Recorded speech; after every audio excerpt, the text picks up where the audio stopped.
JDS Congress ಸಮ್ಮಿಶ್ರ ಸರ್ಕಾರವನ್ನು ಅಧಿಕಾರದಿಂದ ಕಳೆಗಿಳಿಸಲು ಬಿಜೆಪಿ ಆರಂಭಿಸಿರುವ ಹಾವು ಏಣಿ ಆಟ ಕುತೂಹಲ ಘಟ್ಟ ತಲುಪಿದ್ದು, ಪಕ್ಷೇತರ ಶಾಸಕರಿಬ್ಬರು ಸರ್ಕಾರಕ್ಕೆ ನೀಡಿರುವ ಬೆಂಬಲ ವಾಪಸ್ ಪಡೆದ ಬೆನ್ನಲ್ಲೇ ನಾಳೆ ಕಾಂಗ್ರೆಸ್ನ ಅತೃಪ್ತ 6 ಶಾಸಕರು ಒಮ್ಮೆಲೆ ರಾಜೀನಾಮೆ ನೀಡುವ ಮಾಹಿತಿ ಇದ್ದು, ಕ್ಷಿಪ್ರ ರಾಜಕೀಯ ಬೆಳವಣಿಗೆಗಳು ನಡೆಯುವ ಸಾಧ್ಯತೆ ಇದೆ. ಸರ್ಕಾರವನ್ನ ಕಿತ್ತೊಗೆದು ಬಿಜೆಪಿ ಸರ್ಕಾರ ರಚನೆ ಮಾಡಬೇಕು ಎಂಬ ನಿಟ್ಟಿನಲ್ಲಿ ಕಾರ್ಯೋನ್ಮುಖವಾಗಿರುವ ಈ ಪಕ್ಷದ ನಾಯಕರು ರಾಜ್ಯ ರಾಜಕಾರಣವನ್ನ ಪಲ್ಲಟಗೊಳಿಸಿ ತೆರೆಮರೆಯ ಪ್ರಯತ್ನಗಳನ್ನ ಮುಂದುವರೆಸಿದೆ. ಸದ್ಯಕ್ಕೆ ಹರಿಯಾಣದ ಗೋರ್ಗಾಂವ್ ರೆಸಾರ್ಟ್ನಲ್ಲಿ ವಾಸ್ತವ್ಯ ಹೂಡಿರುವ ಬಿಜೆಪಿ ಶಾಸಕರುಗಳು ದಿನವಿಡೀ ಸಭೆ ಸಮಾಲೋಚನೆಗಳಲ್ಲಿ ತಲ್ಲೀನರಾಗಿ ಸರ್ಕಾರ ರಚನೆ ಕನಸು ಕಾಣುತ್ತಿದ್ದಾರೆ. ಅವರ ಲೆಕ್ಕಾಚಾರ ತಂತ್ರಗಾರಿಕೆ ಯಶಸ್ವಿಯಾದಲ್ಲಿ ವಾರಾಂತ್ಯಕ್ಕೆ ಅಥವಾ ಮುಂದಿನ ವಾರದಲ್ಲಿ ಹೊಸ ಸರ್ಕಾರವನ್ನ ರಾಜ್ಯದ ಜನತೆ ಕಾಣಬಹುದಾಗಿದೆ. ಇಬ್ಬರು ಪಕ್ಷೇತರ ಶಾಸಕರು ಸರ್ಕಾರಕ್ಕೆ ನೀಡಿರುವ ತಮ್ಮ ಬೆಂಬಲವನ್ನ ವಾಪಸ್ ಪಡೆದಿರುವುದಾಗಿ ರಾಜ್ಯಪಾಲರಿಗೆ ನಿನ್ನೆ ಪತ್ರ ಬರೆದು ತಿಳಿಸುವ ಮೂಲಕ ಮೈತ್ರಿ ಸರ್ಕಾರಕ್ಕೆ ಮೊದಲು ಶಾಕ್ ನೀಡಿದ್ದಾರೆ. ನಾಳೆ 6 ಜನ ಅತೃಪ್ತ ಕಾಂಗ್ರೆಸ್ ಶಾಸಕರು ರಾಜೀನಾಮೆ ನೀಡುವುದು ಬಹುತೇಕ ಖಚಿತವಾಗಿದ್ದು, ಬಿಜೆಪಿಯ ಸಂಖ್ಯಾಬಲ ಮ್ಯಾಜಿಕ್ ನಂಬರ್ಗೆ ಹತ್ತಿರವಾಗಲಿದೆ.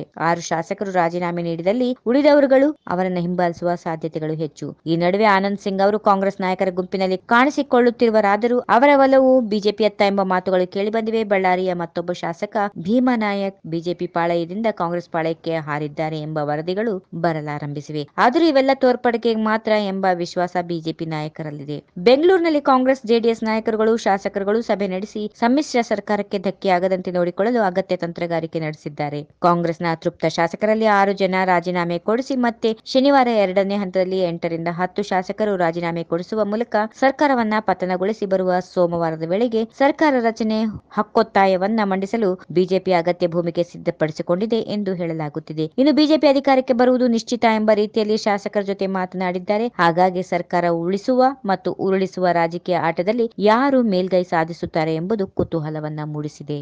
ಈ ವಿಡಿಯೋ ನಿಮಗೆ ಇಷ್ಟವಾದಲ್ಲಿ ಲೈಕ್ ಮಾಡಿ, ಶೇರ್ ಮಾಡಿ, ಸಬ್ಸ್ಕ್ರೈಬ್ ಮಾಡಿ.